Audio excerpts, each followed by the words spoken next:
Guess what? We're back.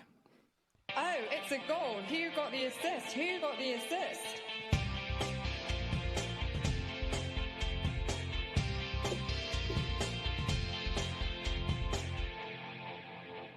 Ah, there we go. Hugh got the assist. Yes, rumours of the demise of WGTA were wildly exaggerated. I'm back for yet another year, my 7th podcasting fantasy Premier League. I must be insane, but yet I'm here with a beer and ready to go. To be fair, I must love it to have continued on this long. It's actually an Arbor breakfast stout for those interested, made with coffee and chocolate. The coffee in particular, much needed after the day I've had. Shout out to the dogs and beers crew for shouting these for me after the birth of my daughter. Oh, man. Anyway, hello, new listeners. I'm Tom. And as per the last 7 years, I'll be one half of who got the assist for this season. The enduring, ever present part of the furniture, here from day one, bringing insights driven by data, puns, and wild oscillations in temperament based on my alcohol consumption during the pod. I'll be here throughout the campaign, hopefully. I've got a pretty decent record in FPL as well, but totally fell off a cliff over the last kind of few years, getting too into the Twitter zoo, only emerging last year from that malaise with a decent-ish finish of 16.8k. Now, I'm one half of WGTA. Who's the other? Well, if you're on Twitter or on YouTube and looking at our snazzy new graphics, yay, we're finally out of the dark ages, you already know, of course. But before we get into that, I think a brief trip down memory lane is apt to remember the former co-hosts of WGTA saying that memorable line. We are who got the assist. We are who got the assist. We are who got the assist. We are who got the assist. We are who got. Oh, nicking almost twice there. But hey, great memories. Right then, to the future. I'm so excited to introduce this year, and hopefully for future years, the next co-host of GTA is FPL Pricey, aka Sam. As well as being a top bloke who I've gotten to know very well through the FPL meets, more of that in a minute, Sam brings great enthusiasm as well as technical know-how to the pod, as you'll see if you're on YouTube. And he was my number one choice to come in when dear old Lucy said she was off ski. Welcome to the pod, Sam. How was your summer? And would you like to, I guess, first actually introduce yourselves to good people properly? Because you've been on as a guest, but here you are, a full-time employee, so to speak. Yeah, hi Tom. As soon as you asked me, I wouldn't hesitate for even a second. Obviously, I've been on the show once or twice before, so hopefully a couple of you recognise my voice at least. But yeah, my name's Sam. I'm a massive Southampton fan, so replacing Lucy as the designated Southampton fan on the pod. It won't be that relevant this year because obviously we're not in the league, but hopefully that means, if anything, at least I'm not biased towards any team or against any team was probably going to be more likely. But yeah, I've been an avid FPL player for probably over a decade now, but started taking it really seriously, I'd say 5 years ago when I joined the Twitter sphere as well.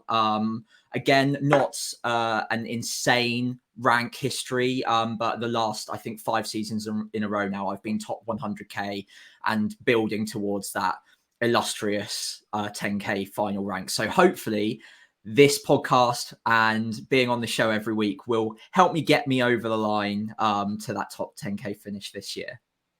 Sounds good. Yes, I think it was important to just have the humility of a Saints fan rather than have the big-headedness of a United fan or a Chelsea fan or something like that. Needed somebody to, just be on a level with me, which is always really important. But yeah, I think it's really great that you've joined. And I've got to say that I mentioned that we met on FPL Meets. I remembered the other day that I think one of the first things I said to you, admittedly I'd had a few beers at this point. One of the first things I said to you was, "Sam, you've got a great voice for podcasting." And it's funny how that sort of innocuous statement a few years ago has resonated to where we are now. Yeah, it's funny. I was wondering if you'd remember that because that's one of the first things that I remember you saying, and it really stuck with me.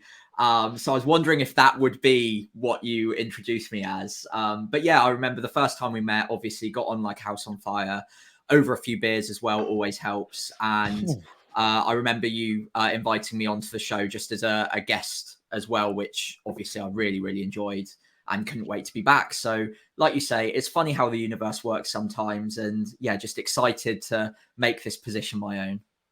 Lovely, lovely.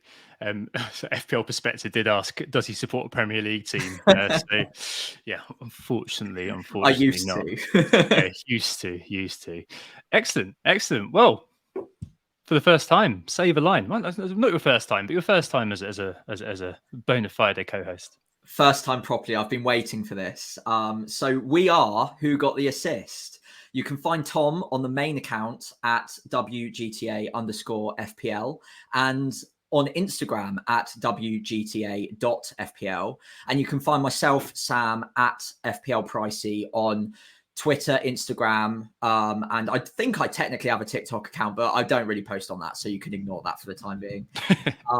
On today's pod, the pod for the year ahead, some changes we'll be making. We'll be talking about how the show is going to develop this season, with hopefully some fresh new segments for us all to enjoy. We're going to be doing some obvious general hot takes for the pricing. The game launched today, so we were a little bit worried that it might actually be launched tomorrow at one point because it came out quite late, but Yeah. we got there eventually, and we've got a whole roster of prices to get stuck into today. So brace yourselves for some WGTA hot takes there. And of course, next week, we're going to do another pod where we're going to look more in depth at the general pricing structure, which I think we're going to record next Wednesday as well. So do stay tuned for that. But for the time being, I think it's going to be more of those lovely hot takes that you've come to love from us over the years.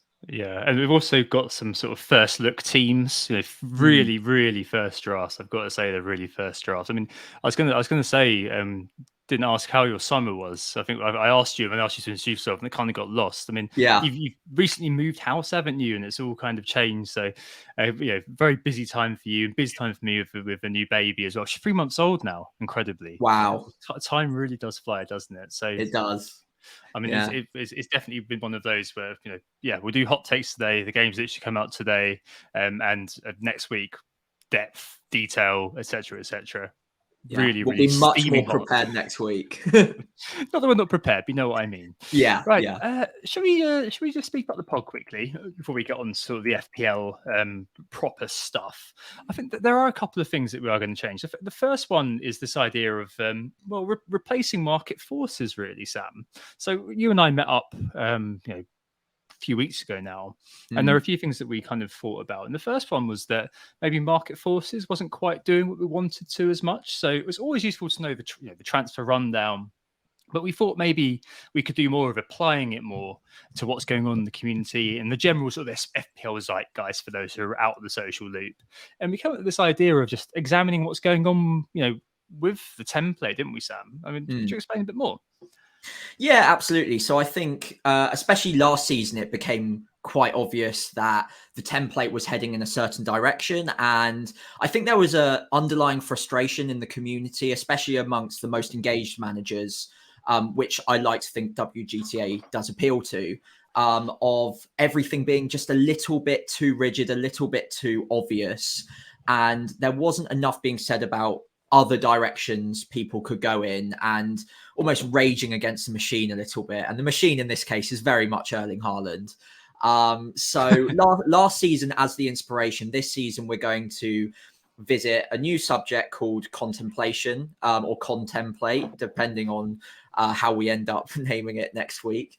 But that will replace market forces. And what it will aim to do is create a healthy debate over whether or not the most obvious move that week, or the most obvious captain, obvious decision that's being made by the community, has any other ways of looking at that problem, whether there possibly is a better solution out there, or if you're feeling risky and even if you know that the obvious solution is probably the right one, maybe there's another avenue that you could explore. And hopefully that is what contemplation will aim to solve for the FPL community. Yeah, I mean, it's still through the lens of market forces, but it's just kind of, rather than reeling off the numbers and leaving it there, which perhaps we did at times, is examining what's going on and where we stand on it. And sometimes, we will both be on the pro template argument. I suspect we'll be there a lot of the time, but one of us will try to argue the contemplate argument and try to kind of, I guess, tease out the differences in opinion, or whether there is something, a stone which has been unturned as the herd sort of tramples on, which I think would be a really interesting thing to do. And the other thing is a bit more of a brainchild of yours, Sam, which I quite like. It's this idea of bold claims, which I think, we've got loads of different ways of doing it. So, weekly, monthly, season long, whatever. And it's not just us, is it? It's you, the listeners, too. Yeah, absolutely. So I thought what would be really fun is to create a bit of healthy competition outside of just FPL, week to week. I think we're both going to each make one bold claim relevant, usually to that game week ahead of us. We'll make some season-long claims as well in the final show of preseason. I think we've decided that we'll revisit at the end of the year, and we'll have a running tally to see if either one of us is getting any of them right. I expect the scoreboard to stay on 0-0 for a while. But we're also going to involve the community. So each week we're going to be asking the question of you, the listener, out on most likely Twitter, but possibly Instagram as well, to hear what your bold claims for the upcoming game week will be. And we'll feature one that we particularly like each week on the show, and we'll revisit it afterwards to see whether or not it came off and whether or not it was the right approach to a bold claim in the first place as well. And then hopefully at the end of the season, maybe there's a prize for who gets the most right. I don't know. But maybe it's just pride. Who knows? Maybe I think it's got to be either drinks or like another outlandishly massive pizza paid for by the other person. I think that sounds about or at least one rounder at the final FPL meets of the season, for instance. Yeah, or maybe just a chicken cottage or something. I don't know. Yeah, that's fine. I'm with you. I'm with you. No, okay, makes a lot of sense. And yeah, we'll track these, and I think it's important as well to say that it's a bit of fun for 1 week, but it might be quite interesting as well to track them monthly, or when you have like blocks of fixtures of international breaks and things like that, where you've got like a block of 4. Right, what's going to happen within this block? And the bold claim as well, being a bit of fun, is also quite good because you're able to kind of project what you think may happen, and we won't necessarily be backing up with our teams the whole time. So we may say, I really like Watkins to be a really good pick for the whole season, but it may not mean I start with Watkins, for example. It's just one of those where we're going to try to kind of forecast as much as we possibly can outside the confines of purely what's going on in FPL this week, which I think is actually quite an interesting idea. The final spaces and second pods a little bit more this year. Obviously my time's a little bit limited with my daughter, but I will try my very best, and I think we're going to try to reinvigorate spaces again later on in the week, some second pods during the weeks, just because we kind of felt that things change a lot from Monday to Thursday. Developments in terms of Champions League games, FA Cup games, etc., and I think that's a really good idea, just to kind of do that, just to make sure you guys are always informed about where we are with things. So the next week on the pod, we're not like, we're really heavily backing this guy, but actually went with this guy and we've not been able to fill that gap.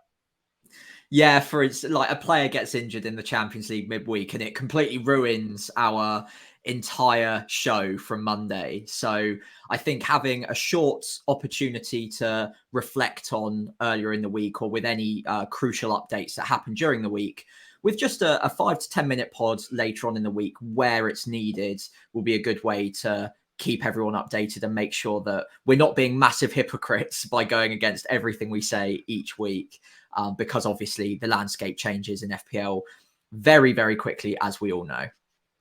Excellent. Well, that's us. That's us for the season ahead. Not reinventing the wheel, but I'm sure you'll agree, small incremental improvements, but hopefully we'll make into a very interesting and enjoyable season with a few little extra features that we're throwing in. Cool. Right. On to the hard stuff, the hot takes. So where are we with all of this, Sam? I mean, let's start from the top. What do you make of the prices overall? Positive, negative? Yeah, there were early positive signs. I think as soon as we all saw that Haaland dropped in at 14 mil, we were quite optimistic about what it might mean for the game and that they're trying to make it more challenging. However, I think that mid-price, especially the midfielder bracket, has stayed low enough that it means that most of us can fit in 90% of the players that we want in our team. So not too many sacrifices need to be made.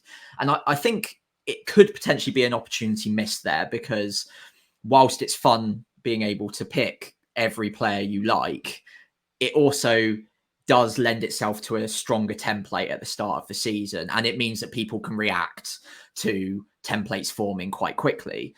The one thing I would say is, because of Haaland specifically, and maybe a couple of other figures like Trent being at 8 million, for instance, it does mean that having 2 premiums is now more difficult than we've seen in recent seasons. I think every year I've played the game seriously, 2 premiums has been, for the majority of the time, the way to go. And this season, I think it's genuinely an opportunity to look at that one million draft.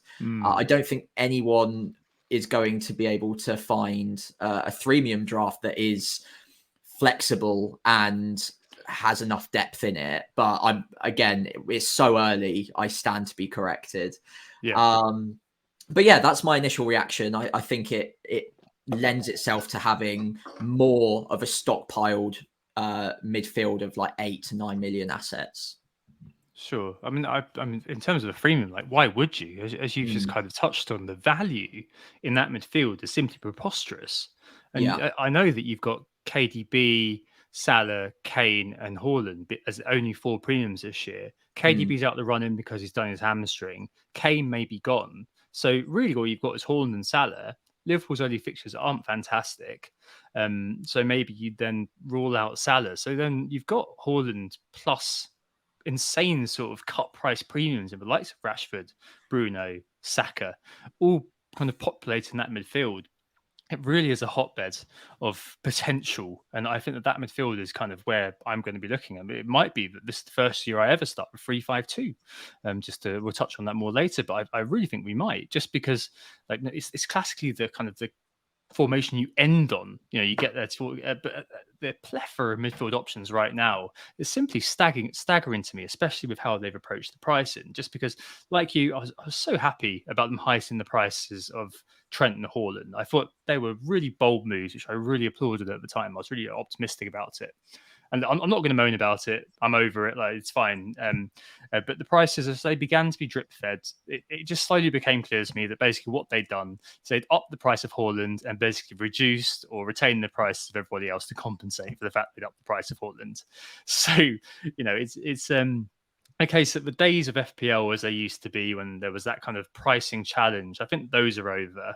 And I think it's about accessibility now. That's kind of the policy. That's just, don't hate. If you hate the game, then don't play it and don't comment on it. Like, accessibility is now the policy, and the challenge is now to find the joy in that. And I think, I think last year I was saying to Mark Southerns and Hindi Monkey on Twitter earlier on that I went through the 5 stages of grief, I think, a bit last year about what FPL used to be. Denial, anger, bargaining, depression. It's certainly a lot of depression towards the end of the season with Lucy. I apologise to all listeners for the onslaught cynicism there. I'll try to be better this year. But I'm definitely in kind of a serenity of acceptance now about it, really. I mean, that is the game in front of us. And, it's not exactly a new game, but it's a game where the parameters have slightly shifted, I think. I mean, do you think the nature of the game has changed, Sam?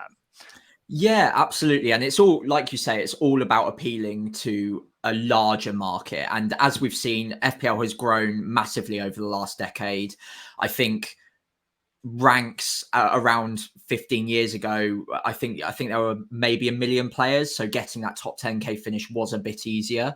And because there are only 1 million players as well, FPL wasn't a game for the masses. It wasn't for anyone beyond the most hardcore of player. So that challenge was more baked in with the product, whereas they've shifted now to try and build the game up to probably an NFL style fantasy game, where they're bringing in as many casual fans as possible from around the world and trying to appeal and let them pick their favorite players, or as many of those favorite players as they can week on week, because that's the way that they're most likely going to sign up again next season and stay engaged during the current season as well. So there's a lot of gamification going on here, and it's something that FPL, if it was ever going to really take off and become really, really popular, it was going to have to embrace eventually. So yeah, I think in terms of those 5 stages of grieving, I'm also at acceptance now. I think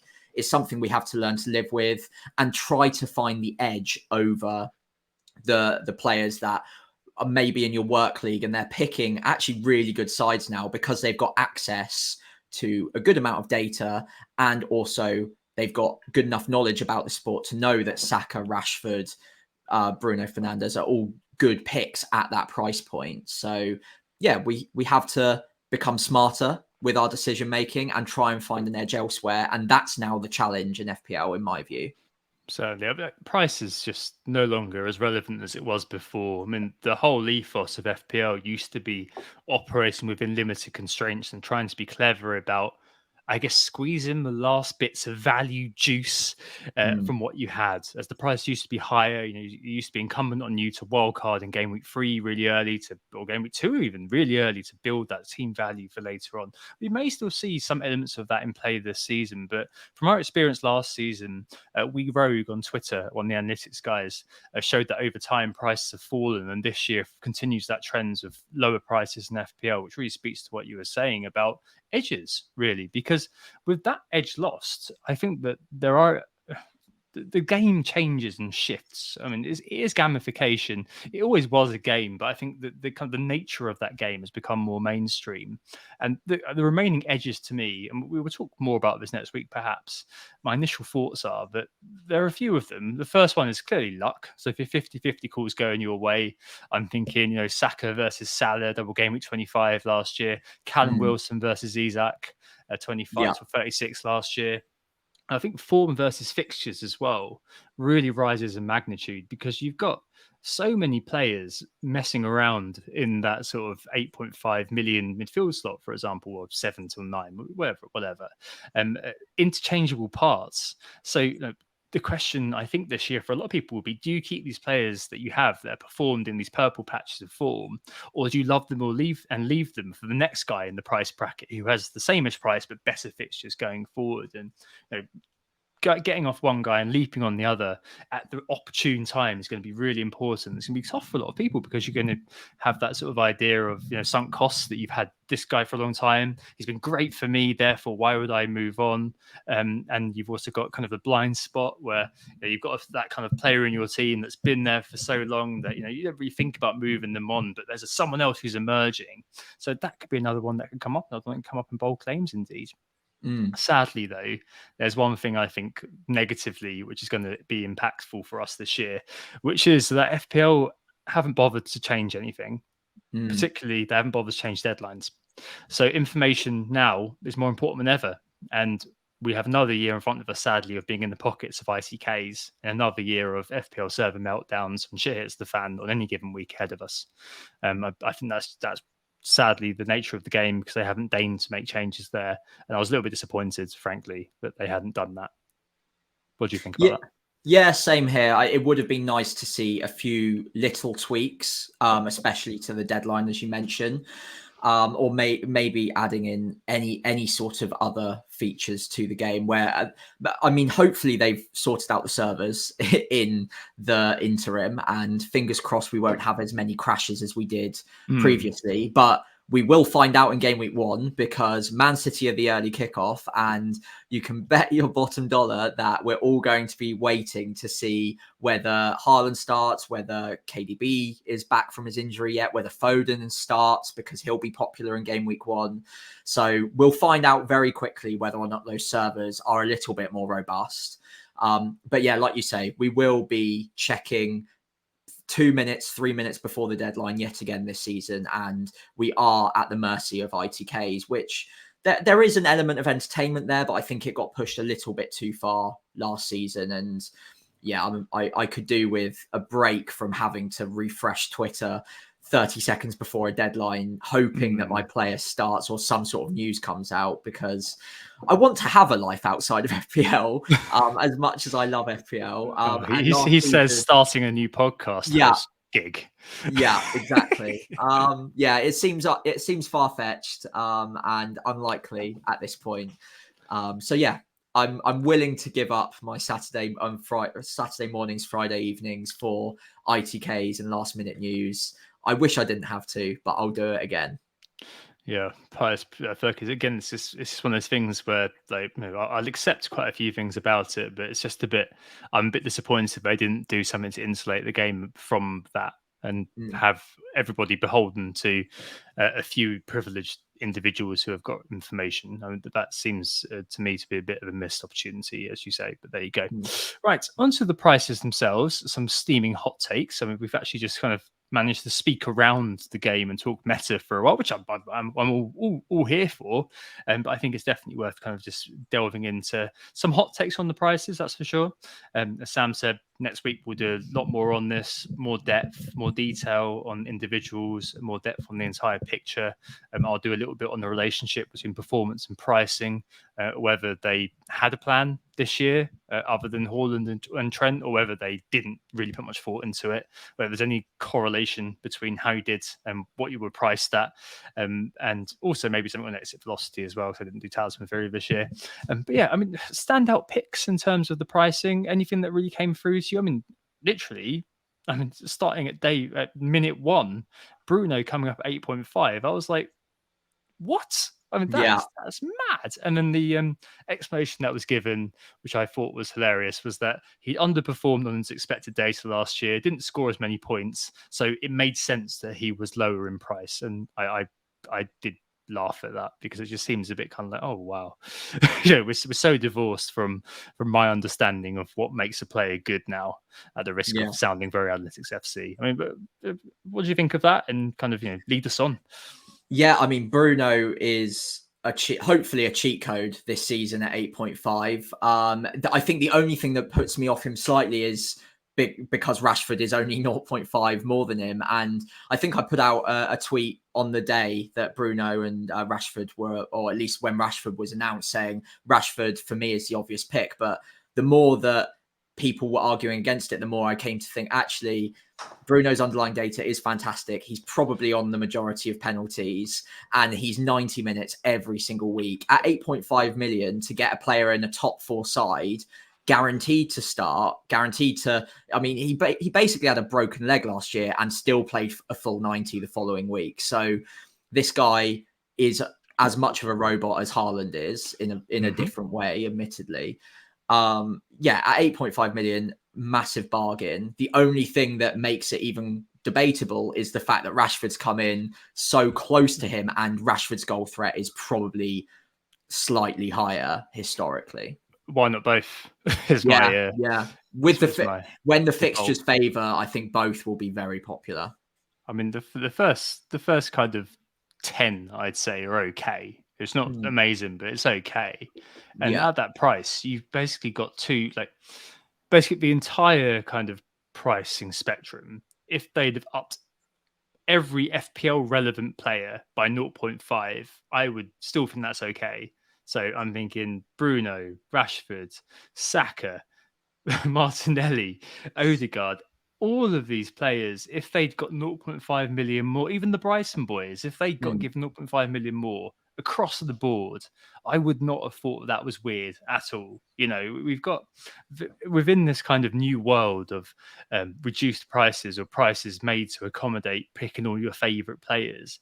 We've suddenly got this kind of players who would have been premiums in the past, like no doubt about it, and have been premiums in the past in the case of Bruno Fernandes, suddenly becoming eminently affordable as these sort of interchangeable pieces. And there's always that sort of looming prospect that these players, if they do live up to expectation, could just become mainstays in your team for the whole season. It's that simple because you've got such ridiculously low prices.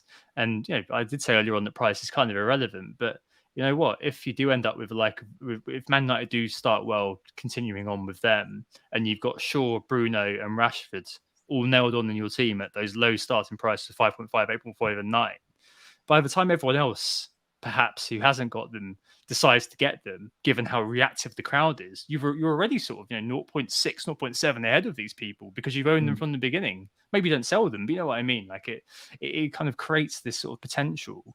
I just think it's really interesting now with that midfield. And we mentioned the 1 million or 1 EM. I'm not sure which way we're going to go with it for now, but I think that just seems to me to be the standout because one, Salah's not playing a newly promoted team on game week 1 for the first time in 7 years. Is it 7 years? I think it is 7 years. That's crazy. And also their fixtures before game week 5, and they've got Bournemouth at home in game week 2, but then Newcastle and Villa. It's one of those where I can see us kind of just going with the value and without Salah, and having kind of just a 1 million with Haaland, and then Salah being one that we kind of hope doesn't gain that traction, similar to Kane. It's one where anyway, we stand to be corrected, of course, but we could find this really sort of interesting start of the season, a product of the prices, where you've got such amazing value everywhere else that you don't need a Salah, you don't need a Kane, and potentially you may be saying, "Oh crap, how do I get there?" Maybe it won't matter because you've got lots of Bruno, lots of Rashford, lots of Saka who can compete at a much lower price. I think that's what's really interesting about the pricing, even though I don't necessarily like it. Yeah, I think that's what they've done with the pricing, whether it's inadvertent or not. It does make having Salah a really big decision now, whereas in the past it was almost the done thing. Like, it's obvious you have Salah plus insert other premium here. Now, looking at the mid-priced assets, there's a really strong argument to say, actually, I can get better value around my squad by moving the funds from Salah across 3 or 4 players. And the same goes for Kane as well. I mean, there will be strong arguments to have Kane if he stays, or Salah in your teams. But then just building quick drafts, as we have done earlier, the amount of value that you can bring into your squad by diversifying those funds across 3 or 4 players is ridiculous this year. So I think there'll be a few different templates forming, but the strongest one that I can see so far is this, as you say, 1 million. Yeah, I can't really see any other way at the moment. I'm sure things will change. Yeah, we've not mentioned the spectre of effective ownership yet, but if Kane does stay, and by game week 1 it just looks like Kane's got 60% ownership, 70% ownership, of which loads of people are going to captain him, then maybe you'll be thinking, you know what, crap, I better own this guy. And I'm never going to close the door on Salah, for example. I'm saying that, yes, you've got all this sort of ludicrous value that hangs around, but if it does come to pass that, hey, you know what, a cheaper second striker kind of shows up, or a way to make cutbacks in defence or somewhere else shows up. I mean, at the moment, I've got Edison in goal, for example, because I've got loads of money and I've still got 0.5 billion in the bank. So there's loads of ways to cut the fat to reach Salah, and I'll be fine if that's the way it does kind of go, because I do love the man. It's just that you've just got insane value elsewhere, even on paper now, and it just kind of changes things a lot. Does any other star men sort of stand out to you? I suppose we should probably mention Haaland's upgrade in price. Totally makes sense, doesn't it? I mean, I was glad, as I mentioned, to see that go up. Yeah, Haaland at 14 million. I think it had to be done just to make it even slightly a choice. I'm a bit disappointed by the way that Kane came in at 12.5. I really thought they'd bring him down a little bit further to create that decision between the 2 forwards. Mm-hmm. I don't think too many will go for both. But if there was a 2 million or a 2.5 million difference between the 2, then actually Kane's returns last season were so consistent, and I think he returned in 11 of the last 12 games of the year, which flew quite considerably under the radar. He could have been a rival to that position. However, because he's come in quite close to Haaland, it's probably not that much of a debate, and obviously Kane might be leaving anyway.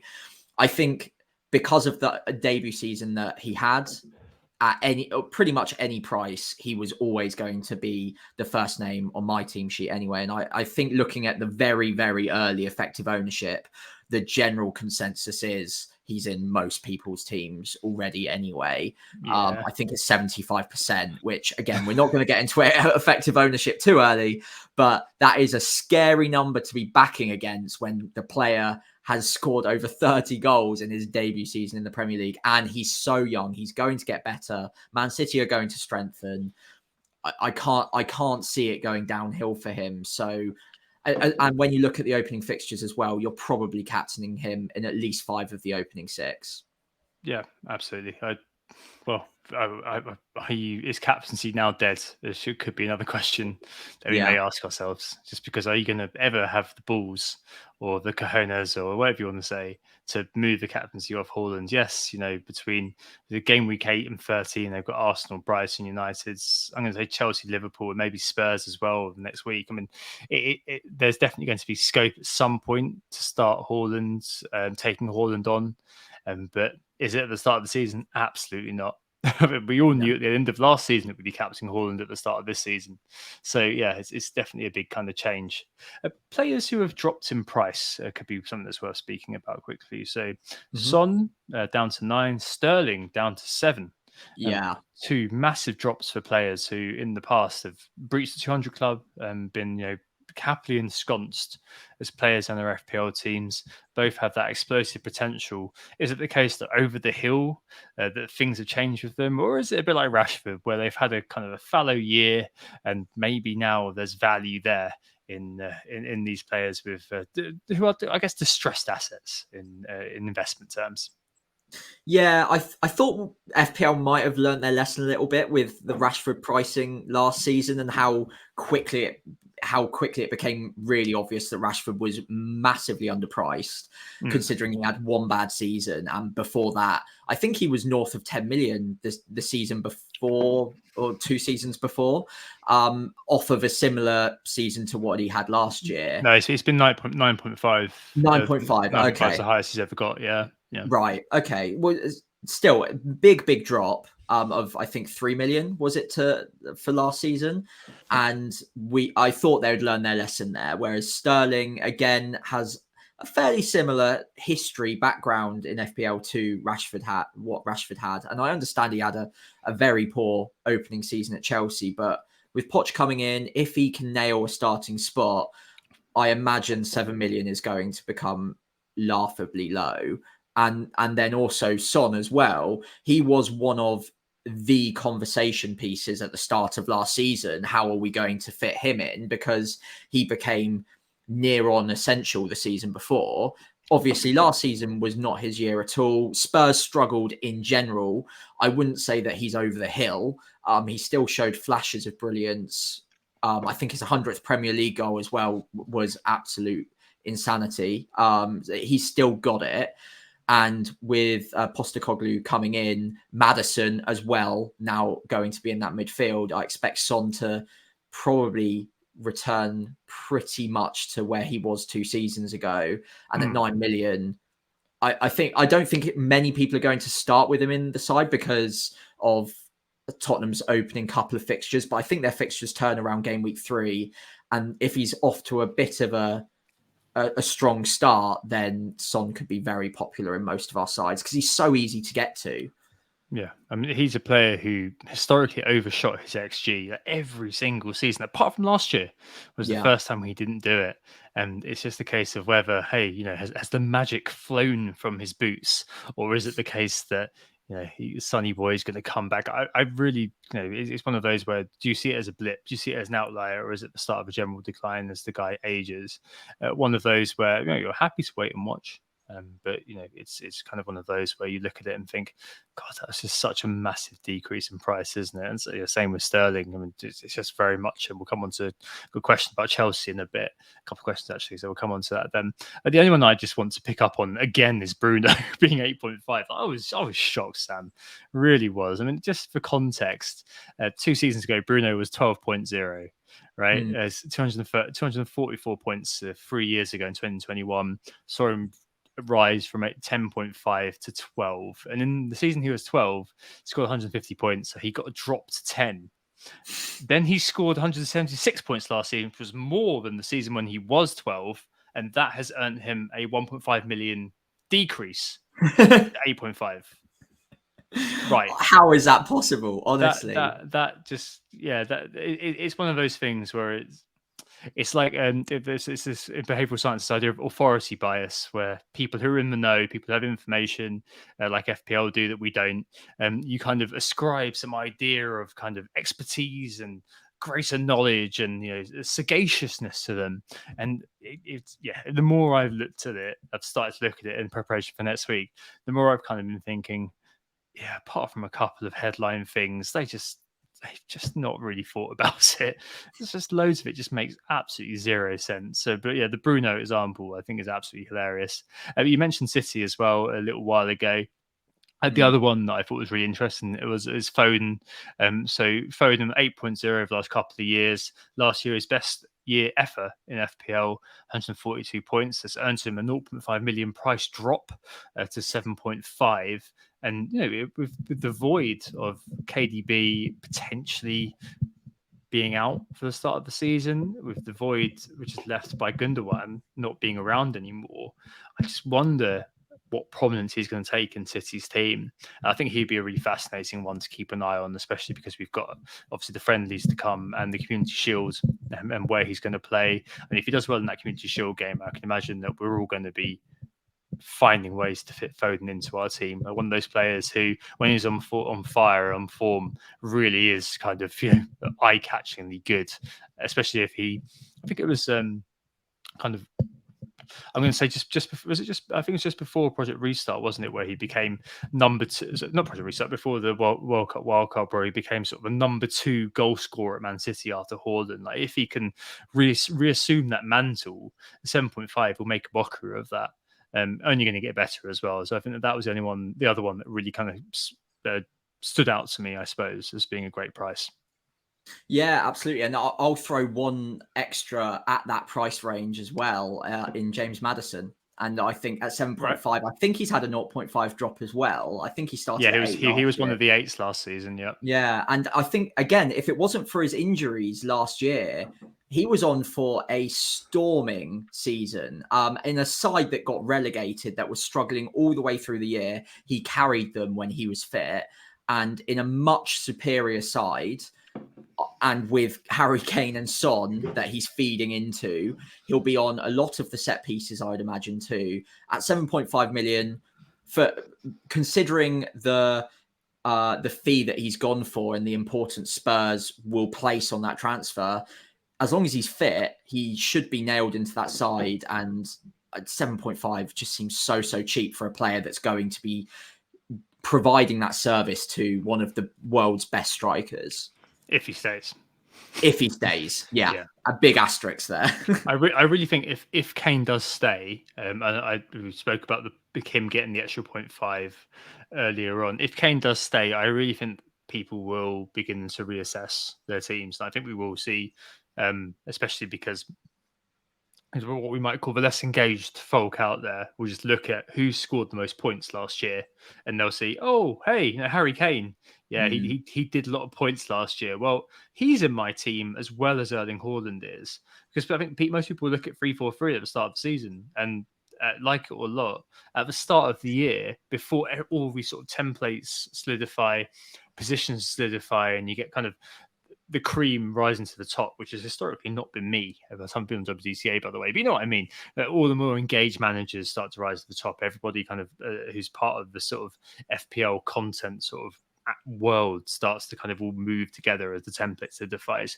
Start of the season, we're all equal, and if Harry Kane does start to find his way into more and more casual teams, if you do find that on game week 1 said earlier, 60-70% of people do have Kane, then it might just be a bit of a real politique, pragmatic choice that you kind of go, you know what, I really do fancy having a midfield of Bruno, Rashford, Saka, but hey, I can't afford it if I have Kane, so I'm going to probably just kind of bow to where everything's going and just go that way. And there's going to have to be a bit of sort of negotiation about how you set things up in terms of what you think, and also kind of how the rest of the zeitgeist is looking, because you can't afford as much as you could 3 or 4 years ago, game week 1, to have a bad game week now. I mean, that is kind of monumentally clear after what happened last year for Mark Southerns at Black Box, who went without Haaland, James and Suj at Planet, who didn't own Salah in game week 1, didn't captain him. Huge sort of really early swings, which meant that the rest of the season was spent playing catch up. So that kind of the fear factor is huge now. And people may be saying at the moment, yeah, I'm not interested in Kane. Yeah, I'm all about this 1 million. You've got to just be open-minded to it, and you can't just kind of start to already home in on a final idea. You've got to try to remove that sense of bias from where you are. I mean, we've got some cold drafts which we'll show you in a minute. But you can't kind of be holding fast them and kind of develop that sense of sunk cost about them that you spent so much time, refreshing and kind of reviewing this particular team that is now my team. You've got to be able to be open-minded about it right up until the very end, I think, because it's such an easy pitfall to fall into, isn't it, Sam? Just to be like, yeah, I've stuck with this guy since the game reopened, so I've got to kind of carry through my faith in him. That can so easily be the road to ruin. Yeah, I mean, you could so, like you say, you can so easily get stuck in one position with one player that maybe no one else is backing, but you almost feel like you've pinned your flag up on this player. You have to pick him now. It's just not the case. You've got 6 weeks to think this through, try a bit of everything, treat it like a tapas menu, have a little bit of everything, see what works for you. And then by the end, that's when you start locking in your team. That's when you start thinking, right, that player is certainty. That's the formation I'm using, etc., etc. But for the time being, whilst again we'll show our drafts in a second, I like the look of my draft as it stands right now. So much will change in 6 weeks, and you have to stay open to the consideration that this draft might not be the one that you would naturally go towards going into August the 11th and game week 1. Whereas if you get tied to it and you get emotionally attached to something that you created 6 weeks ago, you could end up in a little bit of a pickle. Dangerous. It's so dangerous, isn't it? I think maybe we should probably do, given the amount of time we've got before pre-season, maybe do something around kind of there's a few. We used to do golden rules pods in the past. That might be something that we revisit this pre-season. Hey, it's all new, open and fresh. It's a new era, so it's sort of thing that we can plan on the fly, even when we're recording. So there you go. Yeah. Talk about Trent and talk about maybe Trippier as well, getting the 6.5 at the back. We spent a lot of time in midfield and up front. What do you make of those two? I suppose Trippier was kind of expected, but I think them venturing up to 8 million with Trent perhaps wasn't.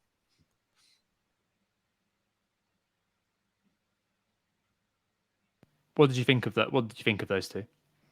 Yeah, so Trent was, again, it came out quite early, and I thought that was a smart call because at 7.5, it would have probably been a little bit too obvious. I still personally like Trent at 8 million. I still think he provides value because he's got so many routes to points. And if what we saw at the back end of last season continues, where he steps into midfield, then I would expect him to get a lot more assists than he did even last season. So I like Trent at 8 million. It is expensive, and I think it will put a lot of people off. But if anything, that makes me want him more. And if I'm not going to have Salah, I quite like that comfort blanket of Trent, where he'll get 80 to 90% of the points Salah will. It gives me a slice of that pie.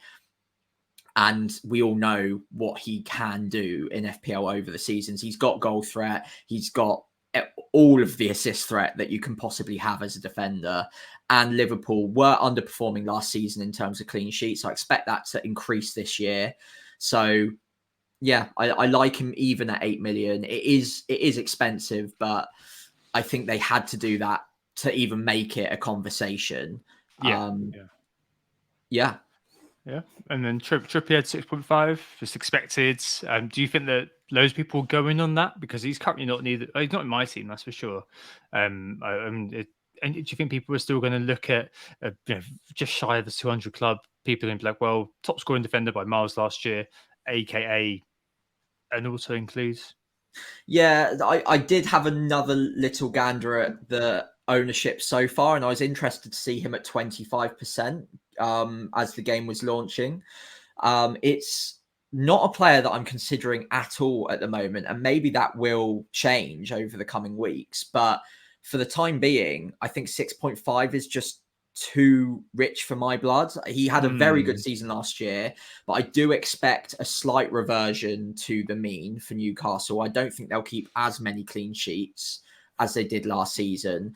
Champions League, I think most people would see that as overachieving for the squad they had last season, and in the timeline of their takeover and the process that they would have mapped out to get to the top. I think Champions League came 1 or 2 seasons earlier than they expected, which is obviously absolutely fine and very exciting for Newcastle and their fans. But I think with the added Champions League football, they need to strengthen and create that depth in the squad if they're going to have any chance of replicating the season they've just had in only the Premier League, because they didn't have to contend with European football beforehand.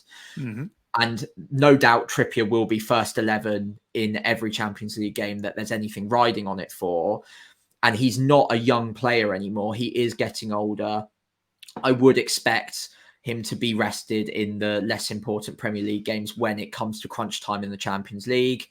And let's face it, if you're playing Saturday or Sunday and then Tuesday, Wednesday every single week because you've got cup games, you've got Champions League, it's going to get pretty tiring pretty quickly for quite an old player now. I don't think he's ancient by any means. He's still got it, but he will need the odd rest. And 6.5 million for a player that he will get quite a few assists. But when you look at Botman at 4.5 million, for instance, 4.5. like that's just an easy, obvious call for me. I get all the clean sheet benefit. He should be very nailed as a centre back.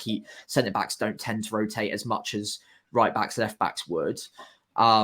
It seems like quite an obvious pick out of the two. But absolutely. But then again, I mean, there are weeks to go. Maybe I change my mind, but I'm pretty confident on that one so far. Oh, Botman, what an I cannot work out them putting him at 4.5 for a Champions League team. Yeah. The team are going to be chasing. I cannot for the life of me figure out why he's 4.5 million. It just makes no sense to me whatsoever. It's a gift to us, but it's not a gift that I particularly like. Like I like the Lundstram type gifts or the Aaron Wan-Bissaka type gifts of the past, where it was kind of like an honest mistake. With that, it's kind of a bit of it feels like a bit of a negligent mistake almost. Like you would never have pegged that they'd be that cheap at the start of the season. It just made zero sense to me. I know what you're saying about Newcastle. They still was by quite a long way, actually. Just second to Man City in terms of expected goals against last year. And I think their defence certainly is a different gravy, especially backed up by how has transformed them as a club. But yeah, the added kind of spice of the Champions League will certainly change things. I mean, Livramento could well end up there and could end up playing the easy game. So hey, he could be interesting. But we'll leave that there for now, I think. And just I think a few before we move on to listener questions. I know time is running away already. It's the first pod. We don't want to blow our loads too early, Sam. But before we move on to listener questions, any sleeper picks? A few kind of sneaky ones that kind of jumped out at you from the very beginning. I'm talking players off the beaten path that maybe haven't been spoken about that much, or that you kind of looked at them and go, "Oh, yeah, I wouldn't say no to that." I know you're a big fan of Gross's price, for example. No, he was grossly overpriced. I think he's probably a little bit too expensive. Putting him at the same price as Mitoma and March as well seemed a bit too heavy. Obviously, he is probably on penalties though, so there and the majority of set pieces you'd presume. So maybe there is an argument for him, but I think out of him and Mitoma probably gets the call for me so far. A couple of players that I picked up on early doors, a couple of strikers. Visser has been moved to forward and is 6 million. Got a very good record when he is actually on the pitch for Brentford. Obviously, Tony's got his ban. So if he gets a regular starting role, it might be slightly wing based rather than centre forward, but he's got a good record, and at 6 million, I don't mind that at all. Not many people will be talking about him early doors. Most of the attention at Brentford, I think, is on Mbuemo at the moment, and rightfully so. At 6.5 million, classified as a mid, I would expect him to play a very advanced role, for instance. But at 6 million, when there aren't a dearth of forward options around that sort of price bracket that I love, he could be a bit of a sleeper pick if he starts. On that note as well, there is one other player with a bit of FPL history that I like at 6 million up front, and that is Calvert-Lewin. If he can regain fitness, and that is a big if. A big if. But if he can stay fit, he's had all of preseason. By the time we get to game week 1, he might already be injured again, but he will have had a very long run up at fitness. And if he can stay fit, he's got the pedigree that 6 million could be a laughable price tag if he can start week in, week out. Ferguson as well at 6 million is a bit of a risky one, but again, if he ends up being the starting striker for the majority of matches in the Premier League, again, I think he'll get more minutes this season than he did last season, and he looks like he's got all of the quality in the world. So if he can be consistent, and there's no reason to think he couldn't be, 6 million again could be very, very cheap. I've got a few others, but I'll let you dive in now because I think I've mentioned 3 in a row there. So you can take your turn. I like the DCL call. I mean, it just kind of struck me when you said that Chris Wood consistently scored double digits every year for Burnley under Sean Dyche, and I just wonder. I'd wager that Calvert-Lewin is perhaps a bit of a striker than Chris Wood, albeit that Chris Wood was always offside, and Chris Wood would tend to score, a hat trick and a brace in 2 consecutive game weeks, and they do bugger all for the rest of the season. But it could be a really interesting sort of pickup there. You mentioned Ferguson, João Pedro at Watford. Was it Watford? Now at Brighton, 5.5. He's a record signing, for God's sake. I know he's a forward, but he could be another one to kind of mention and keep an eye on. Although he may all be a bit like Visser, POO. Reverse out of position, playing on the wing or something like that. And it'd be really interesting. You mentioned Wisser.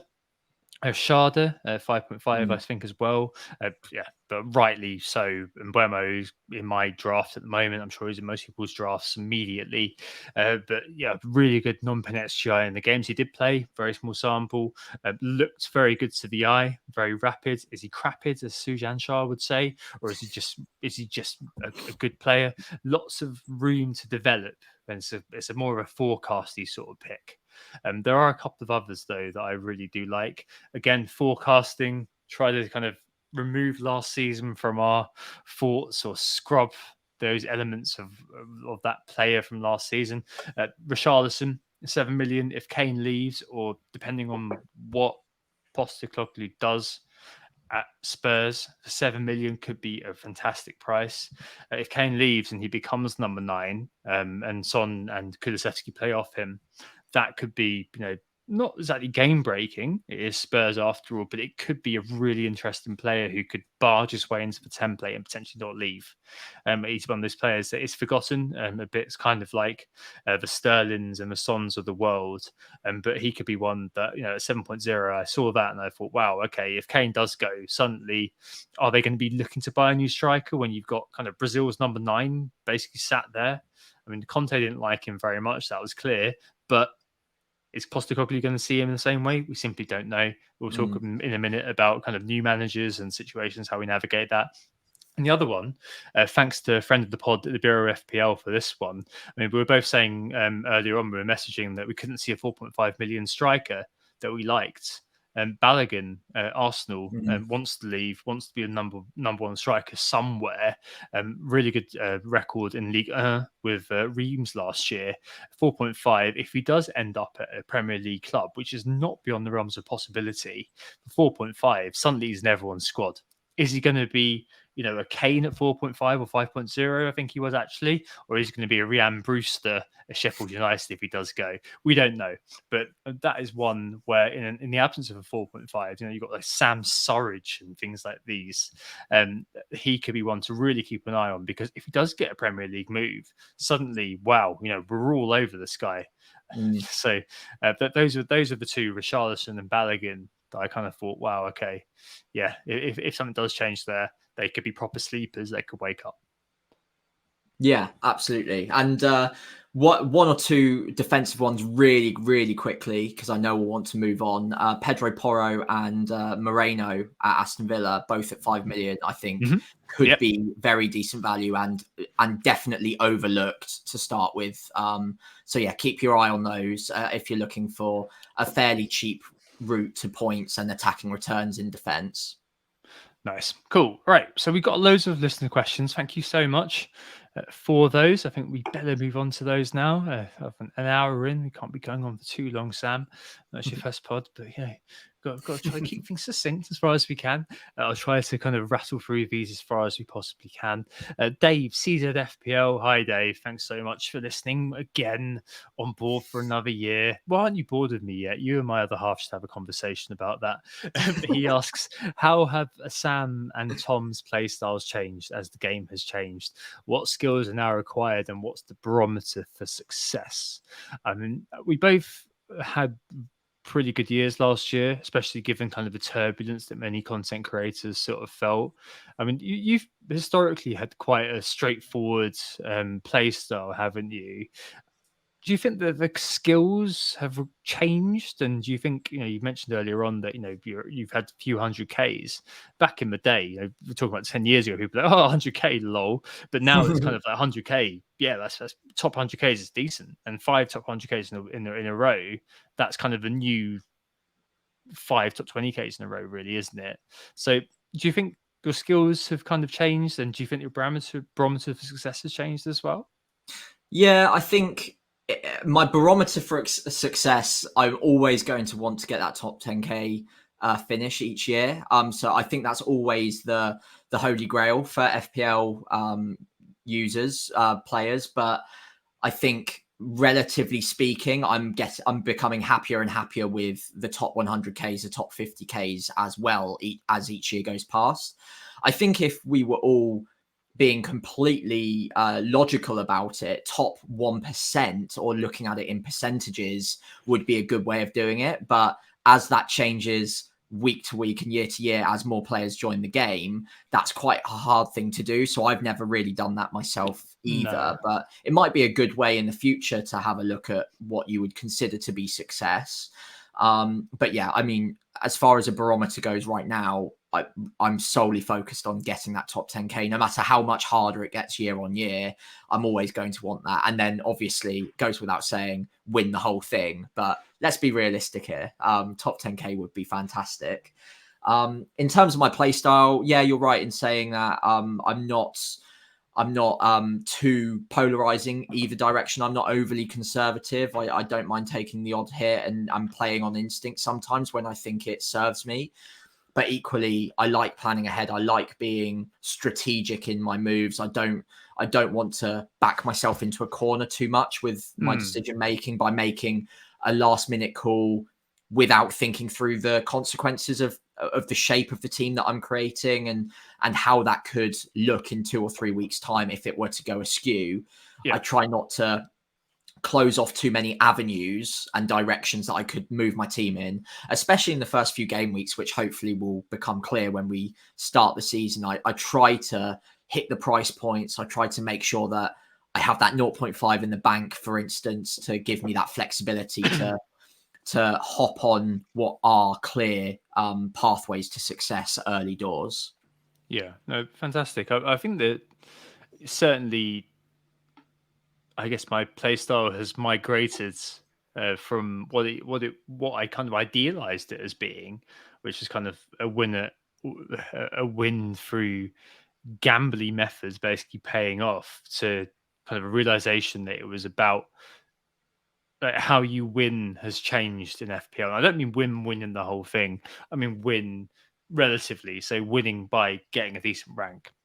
And it's definitely kind of gone from kind of being quite out there with a lot of the picks I was making and trying to back them up. So trying to be like, hey, you know what? I said on the podcast, this guy that's great, like making a bold claim and actually following through and actually realizing that the fact is that you want other people to make the mistake and you don't want to be making the mistake yourself. And Yeah. realizing that a big realization from last season was that there's so many mistakes made in FPL. It's that idea of in racket sports, unforced errors, or in football, mistakes leading to goal. And a lot of the time, and a lot of the time, I was committing those because I was avoiding buying the obvious player, or I was avoiding, making the obvious captaincy, which is a massive Achilles heel for long-term listeners, and that they'll remember that. And it's about kind of just not making that error yourself. FPL General Mark, a good friend of mine, always says that FPL, a lot of FPL is a game where you're taking on yourself.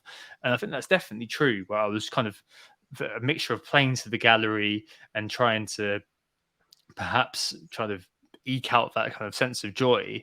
And actually, there's no greater satisfaction than having a great week when you get a week when your differentials pop off. But more than anything, there's no greater satisfaction than kind of, okay, last season, towards the end of last season, I was a bit lamenting and a little bit kind of like, oh, for God's sake. But at the end of the day, the record is there, and that's what's important. And the fine margins, minimizing the fine margins, the margin calls, and kind of making as much about it controllable as you possibly can, and getting out your own way is what's really important. And things like Estepinian last year at the end of the season, things like Wilson at the end of the season, getting out of my own way is what something that I've kind of tried to a skill that I've tried to develop, Dave, more than anything. And to answer Morgan Simarusti's point, that's exactly why I'm going to try to play this season pretty much the same as I did last season, because there's nothing really that's different about the pricing out there, and it seems like we've got the same sort of game this season compared to last season, except without all of those blanks and doubles, which kind of muddied the waters a bit and made things a little bit more random. Hopefully this year things are getting more controllable, and hopefully things are going to be, I guess, more of an orthodox FPL season, albeit in this new world. A couple of questions about the kind of the state of, well, a few questions about the state of the pricing, actually. FPL Aubergine asks, has Saka being 0.5 million too cheap ruined everything? And Joshua Biggs asks, with the pricing being low generally, are we going to have too many choices or too few? I mean, what do you think about that? I mean, that's really interesting, isn't it? Like, it has basically the low prices meant that everything is bloody obvious? Or does the fact that we've got so much flexibility mean that, wow, the doors are open now to whatever we want to do, we can do?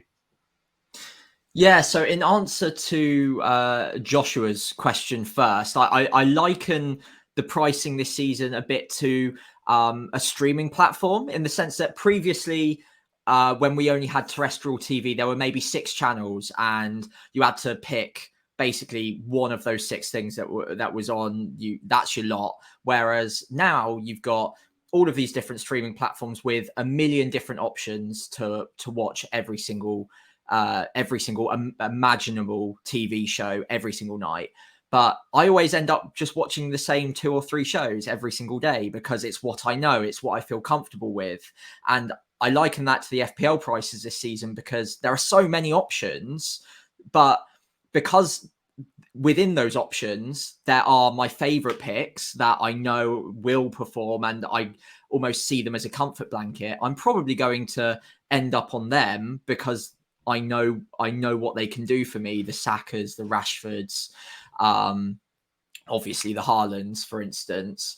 Whereas if there were a limited pool of players to pick from, I'd be forced into some more interesting choices, and maybe there would be different approaches to how people's teams shape up. So yeah, I think we're going to end up narrowing in on a select few players because there will be a few limited players that are going to be brave enough to completely break away and break the template and go for something very, very different. But the majority of us will probably move towards the players that we know and love from the last couple of seasons. Yeah, I mean, I was speaking to, sorry, I've forgotten the surname, but Duncan on Twitter earlier on today about this, and I think that at the start of the season, we are in this sort of situation where we've got a plethora of choice in front of us. We've always got a smorgasbord of players that we could own. The thing is that later on, when we really get towards crotch point of game week 1, we just home in on safety. That's all what we're all going to do. And one of my big learnings from last year was go with it. you know, Yeah. don't be that holdout who does decide to go with Richarlison over Dominic Calvert-Lewin that year, for example. Mm. What you lose then is much more important than kind of what you could possibly gain, because chances are the odds are not stats in your favor. And hey, loads of people love that, and that's great. And if you want to play the game that way, absolutely you should. Don't listen to me and think, oh Christ, I need to avoid shun my gambling.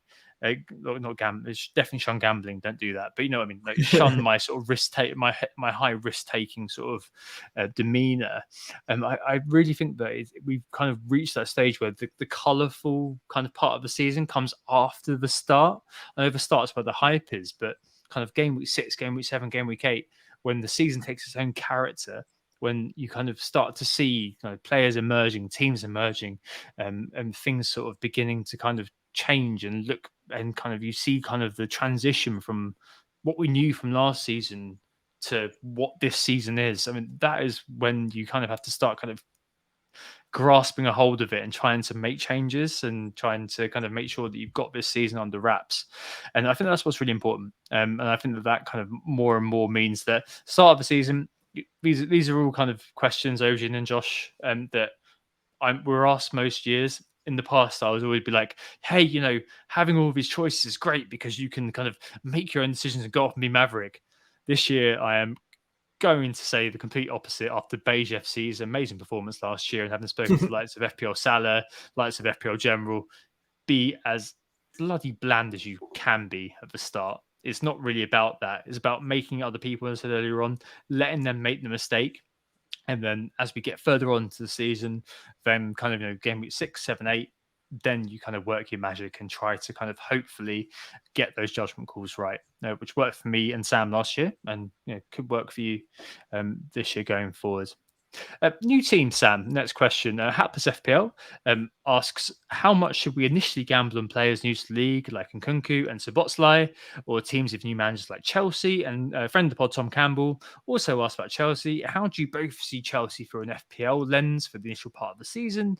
Is it worth going there from game week 1? And if so, who are you liking? I mean, this is an interesting one, isn't it? Because I think the big one in my mind is always FPL Salah Abdul, who always says, you know what, I'm going to basically choose a team of known assets who have been in the Premier League already and know what's going on. With a new manager like Chelsea or Spurs, I'm going to be put off kind of backing those teams, or they maybe Kane would be a bit of an exception, but you know what I mean. I guess you're more of a watch and waiter, aren't you, rather than somebody who's going to be dialing in early. I haven't actually seen your draft yet, so maybe you have got Nkunku, Son, all these players, Porro, but I'd imagine you're kind of quite cautious on these, and I think that the new me is something that I'd probably share that as well. Yeah, you're right. I do have a watching brief on Spurs in general, and then also Chelsea at the moment as well, partially because we've got the luxury of not perfect fixtures to start with, when a lot of their competitors at the price points that we'd be talking about have great fixtures. So it seems like almost the safe pick, the obvious pick, is to go err on the side of caution and let's just see how they shape up. I think Postecoglou's quite likely to use wing backs or fullbacks bombing forward quite high. So I like the look of Pedro Porro, for instance.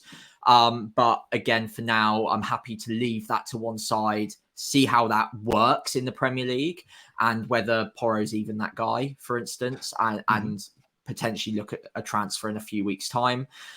Obviously, Kane we know and love, and he is a Premier League proven asset, so we don't really need to wait and see what his role is going to be at Spurs, because we know whatever it is, if he stays, it's going to involve a lot of returns. Son is a little bit more interesting, Maddison as well, possibly, but I think the value that they both have mean that they are going to be interesting at some point. Chelsea is the really interesting team this season, and I completely understand why people are already discussing, should we jump on them early despite not an amazing first game week. I think their fixtures after game week 1 through to, I think it's game week 12 or 13, are coming up at the top of most of the tickers that are available to us. Yeah.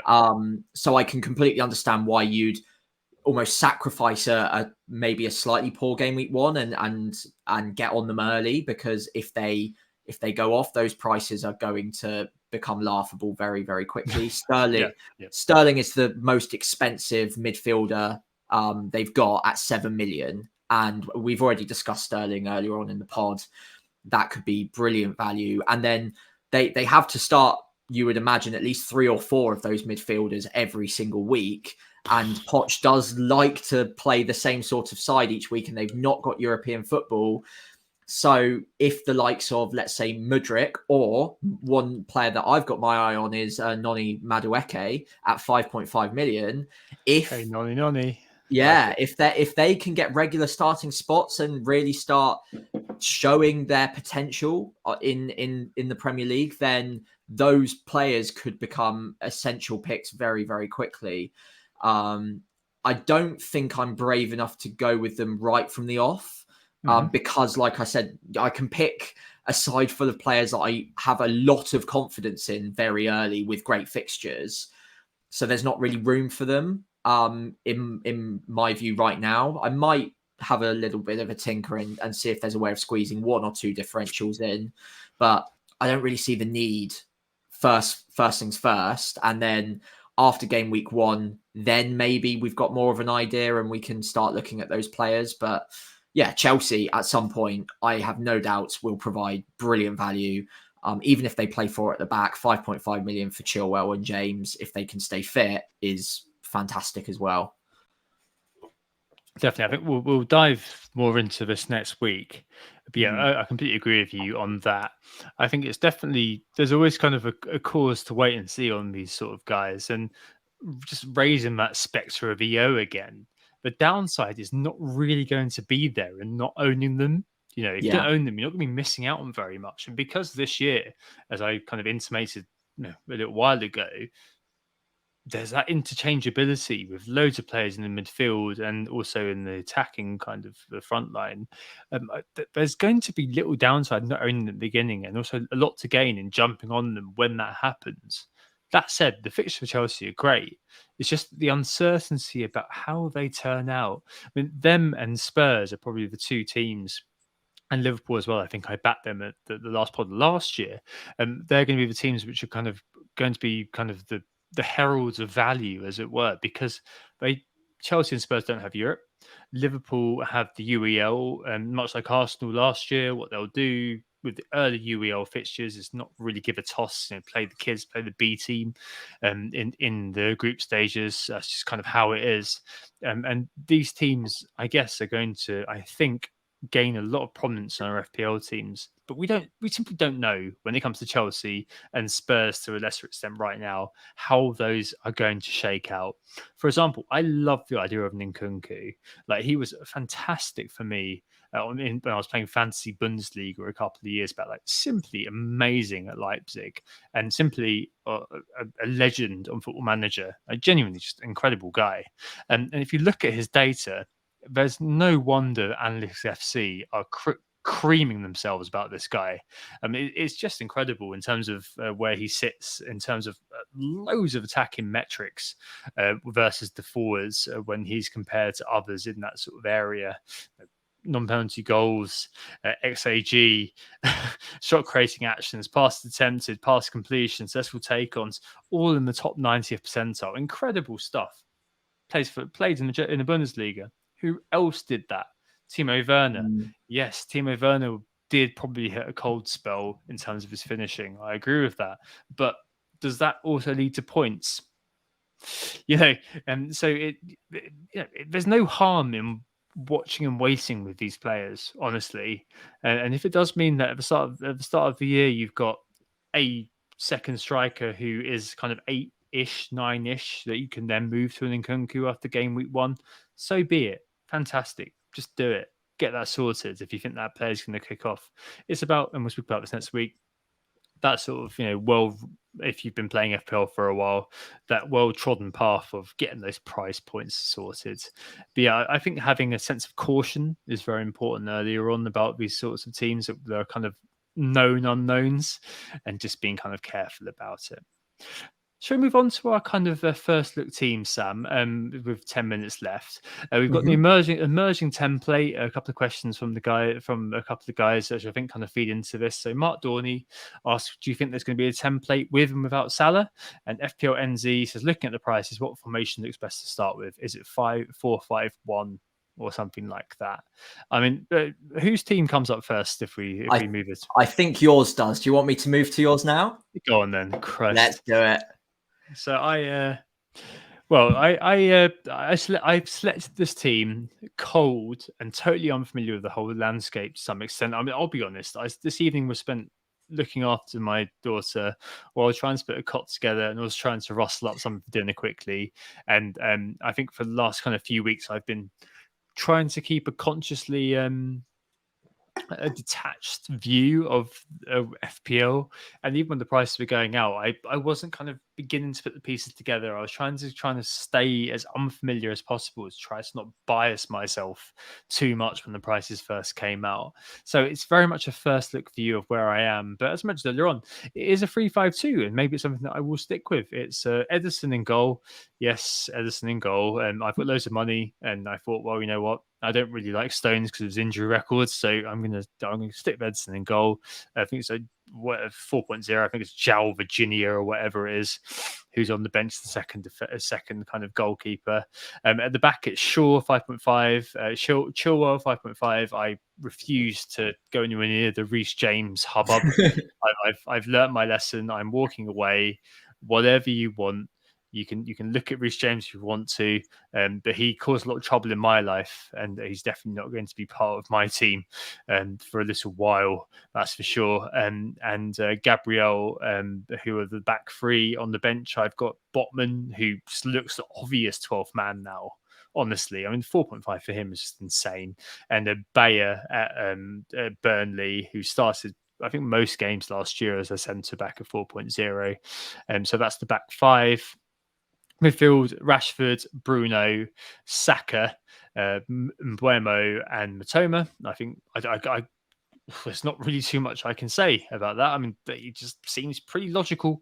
Then Haaland, Archer, 4.5, and then playing on the pitch is Jesus at the moment. I know that people maybe, last year people are like, oh, OMG, Jesus at 8.0, second coming. And this year, I think maybe he had a bit of a muted end to the season because of the injury and coming back from injury. But it should be noted his non-pen XGI per 90 is off the charts compared to the rest of Arsenal players, better than Saka, better than Odegaard, and better than Martinelli. So I think he could be an interesting start, just because our first three fixtures are really, really good. I mean, I think it's one of those where you start with us and Arsenal, and you see where you go, but it's difficult to see past Forest at home, Palace away, and Fulham at home for a team which, given the signings we're making, is going to be challenging for the title next year. So yeah, Gabriel, Saka, and Jesus, the triple up for Arsenal. Bruno, Rashford, and Shaw, the triple up for Man United, just because the value is so good. Double up for Man City with Ederson in goal, just because their defense is ridiculous, and Haaland for obvious reasons. And then Chilwell and Buemo and Mitoma making up the team. I think that's kind of where I've kind of landed at the moment. I'm so unfamiliar with it. After a while in FPL drafts, you get to the point where you're like, where every player is instinctively, and you kind of get down to the point where you're like, oh, but is it players A and B or players C and D? I'm not there yet, and I'm consciously not there yet, because I've been doing this for so many years. But I know that if I run out of steam now, then it kind of loses that sense of novelty. Yeah. So I'm probably going to stay around here for now. But I mean, should we do yours and then maybe kind of think about the differences between us? I mean, I've kind of mentioned mine. See where Yeah. you are, and then we can maybe kind of look at it. Because I haven't seen your team yet. No, you I'm really haven't. I intentionally didn't send it to you earlier. So Oh yeah, god. let's move on to mine quickly. Hopefully, it's appearing on the screen now. Oh god, it's crap. It probably is, in fairness. What's he doing there? Oh.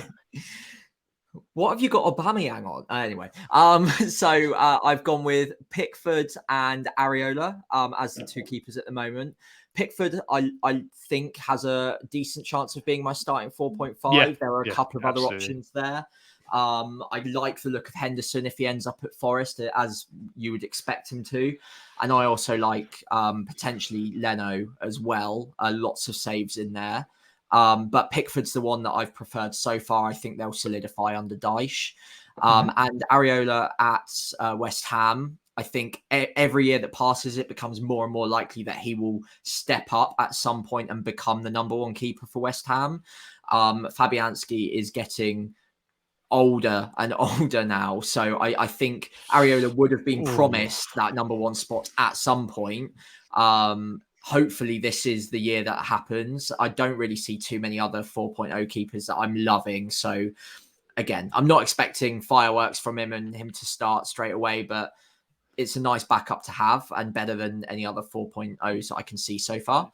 Do you know what? That's a sign of how unfamiliar I am with the territory, that I was about to pick you up on the fact that you had two 4.5 million keepers and Tits McGee himself, Areola, is 4.0. I didn't even know.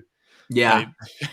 One of those where I think you're a little bit further. You said to me the other week, I've got the buzz for FPL again, and you've definitely been kind of a lot more into it than I have.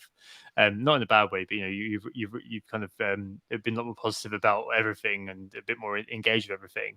It's one of those things where it's kind of like, those are the things that I will get to eventually. I'll get there over the next 6 weeks.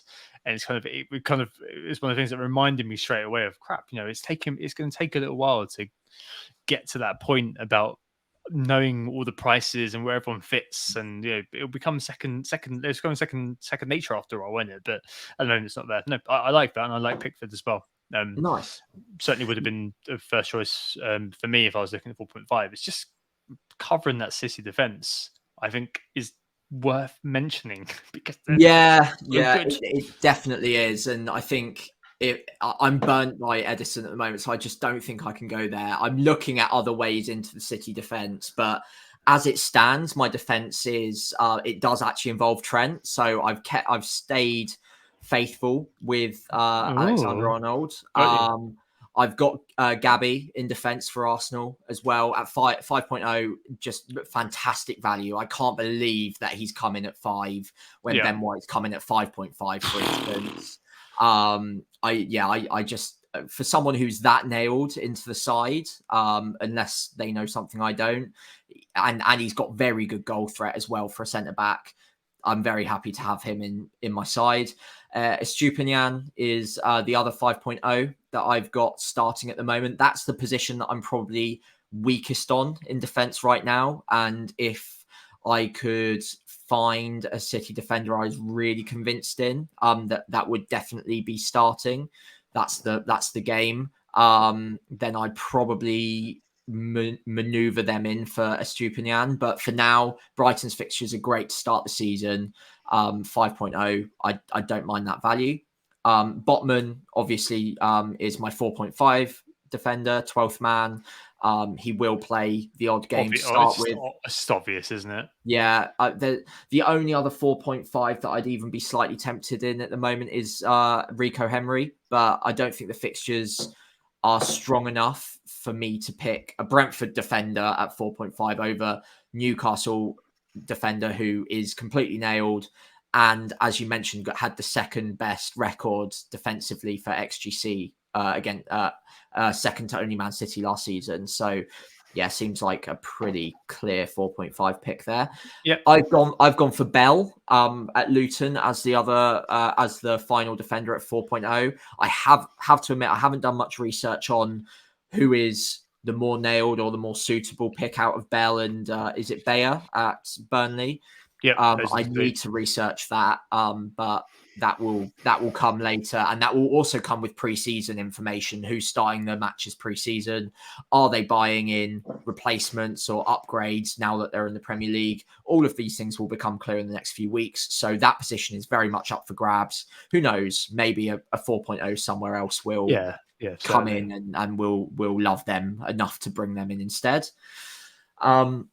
Midfield is very similar to yours. So if I work up to the one difference, I've got Rashford, I've got Saka, I've got Mbeumo, and I've got Matoma. I think those are the four that you've also got.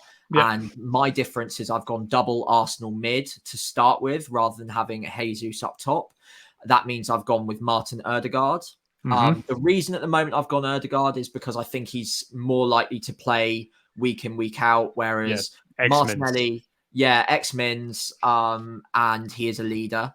So I expect him to play the majority in the Premier League. Whereas Martinelli, fantastic pick when he's on the pitch, but we did start to see a little reduction in minutes when Trossard came in. He was incredibly potent, and I think that masked the fact that he had a few earlier subs.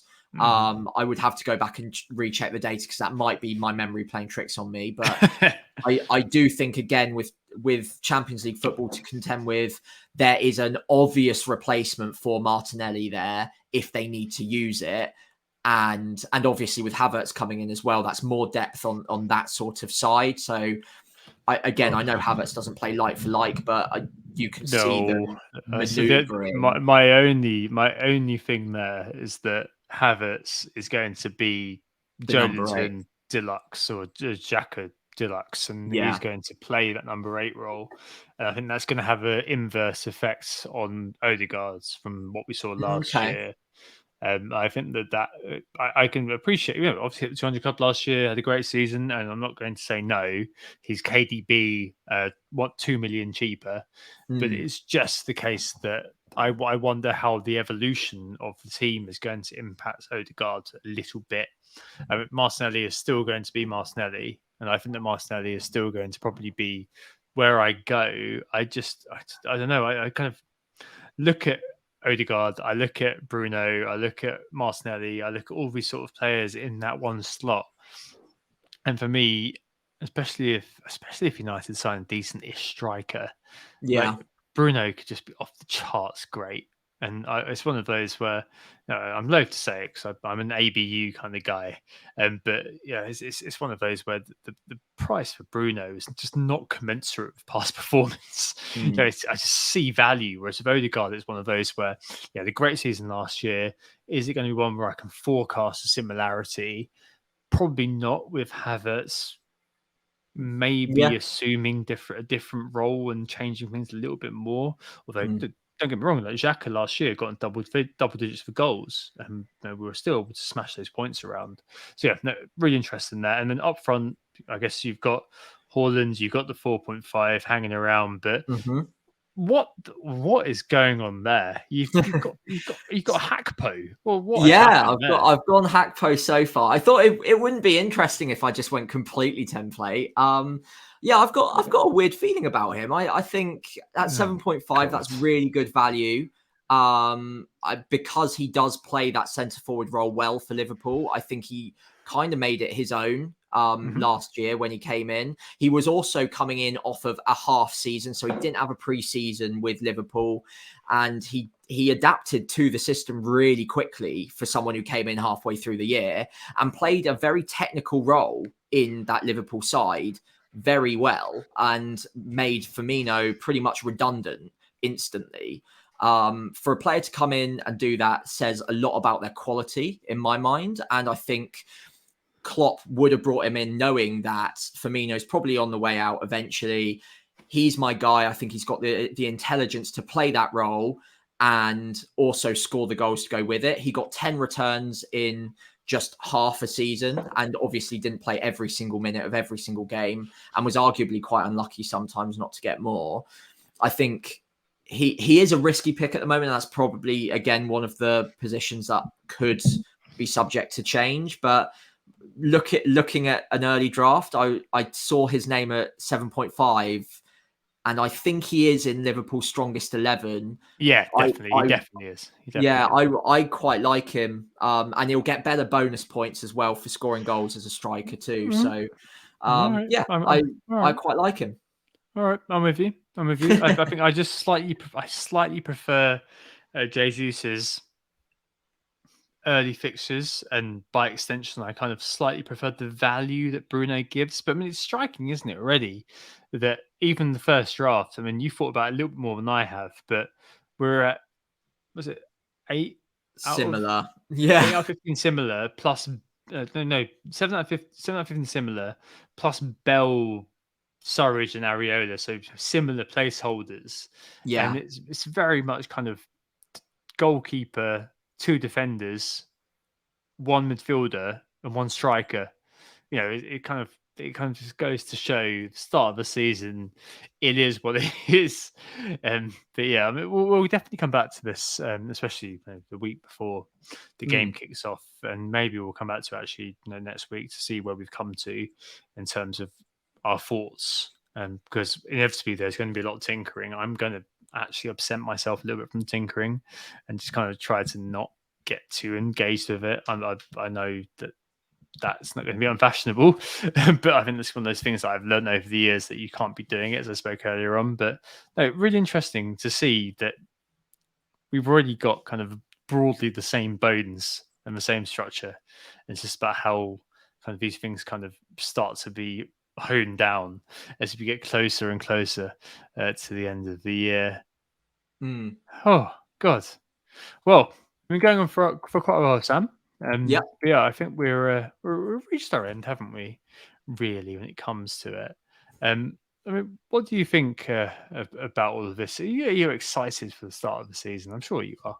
Yeah, today was a great day to do the podcast as well, because I'm at fever pitch right now with the game launch. We finally got just so excited. I'm just so excited. Yeah, and obviously knowing that I was joining the show today as well. Yeah, it's been a very exciting couple of weeks. Obviously, I've moved house as well, so lots going on. But yeah, really excited to get cracking. 6 weeks still feels like far too long away, and I probably will take a little bit of a structured approach to building up to the season rather than just diving in head first, like you say. But it will be very tough to not be constantly refreshing and looking at drafts and having a tinker. Where can I fit in that second premium? Can you even do a threemium? Probably not. But all of these things will be solved over the next few weeks. Transfers will happen. Templates will form, templates will break, all without a ball being kicked. And it's the only time of the year where FPL can't disappoint us. We know what the prices are, so we've already been pre-disappointed by some of those. And we can't be disappointed by how we're performing in FPL for another 6 weeks. So let's just enjoy it for the next few weeks. Yeah, Sam, I can't be disappointed. Exactly. That is my tagline for the next 6 weeks. But yeah, I think that wraps us up for tonight. Thank you everyone for listening. I hope you enjoyed getting back into FPL as much as we have. We were Who Got the Assist. You can find Tom and the main account on Twitter at WGTA_FPL. And you can find me on Twitter at FPL Pricey. You can also find us on Instagram at WGTA.FPL. If you enjoyed the pod, please do one or all of the following if you feel like you want to. Follow us on all the social media channels. Give the pod a 5-star rating on Spotify, Apple Music, wherever you listen to us. That would be fantastic. Or if you're watching on YouTube, why not hit subscribe, give us a like, and leave a comment as well to say that you've found us on YouTube, because we haven't done much of it on here before, but we'll be doing a lot more and putting a lot more effort into the YouTube stuff as well. So yeah, if you have found us on there, do let us know what you think of the production. And yeah, all of these things really help get the pod out there. So we really do appreciate it. And yeah, I'll hand back over to Tom. Oh, thanks, Sam. Yeah, I hope you enjoyed your first pod and do all those things that Sam just mentioned. And thanks to Sam for this new world of snazziness when it comes to all these sort of things. All the things that I kind of wish I could do throughout the years, but it took some of the technical know-how to come on board. That's why I killed Lucy. I mean, that's why Sam has been brought on board. Yeah, we'll be back with you next Wednesday for a more in-depth look at the pricing. We'll revert back to Monday soon enough, and we'll have loads of stuff coming your way in pre-season. But the Wednesday to Wednesday does seem to be the thing that works for us most at the moment. It's just one of those, isn't it? And we hope you enjoyed the pod. We hope you're on board for the rest of the season. But more than anything, we hope you enjoyed, as Sam mentioned, our pod, and we hope we assisted you think about the return to FPL this season. Take care. We'll speak to you next week. Oh, it's a goal. Who got the assist? Who got the assist?